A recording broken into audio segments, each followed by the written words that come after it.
اور ایک حدیث پاک میں تو بیان کیا گیا کہ دو گناہ ایسے ہیں کہ جب تک دنیا میں سزا نہ مل جائے تب تک آدمی کو موت نہیں آتی. دلیل یہ حدیث پاک.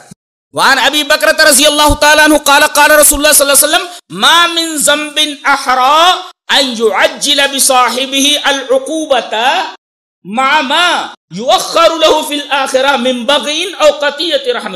قال وكيع أن يعجل الله وقال يزيد يعجل الله مع ما وقال مع ما يؤخر مع ما يدخر له في الآخرة. رواه الطيالسي في مسنده. حضرت امام طیالسی رحمہ اللہ اپنے مسند طیالسی کے اندر یہ روایت حضرت ابو بکرہ سے لائے ہیں. حضرت ابو بکرہ فرماتے ہیں کہ نبی اکرم صلی اللہ علیہ وسلم نے فرمایا کہ جتنے بھی گناہ ہیں ہو سکتا ہے کہ ان گناہوں کی سزا دنیا میں نہ دی جائے, آخرت میں پوری کی پوری دی جائے, لیکن دو چیزیں ایسی ہیں, دو گناہ ایسے ہیں کہ جب تک دنیا ہی میں اس کی سزا نہ اللہ تبارک و تعالیٰ اس کو دے دے, تعجیل نہ کر دے, جلدی سے سزا نہ دے دے دنیا کے اندر, تب تک اسے موت نہیں آتی. ایک تو من بغین ظلم اور دوسرے قطیعت رحم رشتہ داری کو کاٹنا. کتنے لوگ ہیں جنہوں نے رشتہ داروں کو کاٹ رکھا ہے, بھائی بھائی کا دشمن ہے,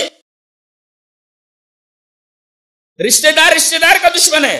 قطیعت رحم رشتہ داری کو کاٹنے والا, جب تک دنیا میں سزا نہ مل جائے اسے موت نہیں آتی. اور دوسرے بغین ظلم.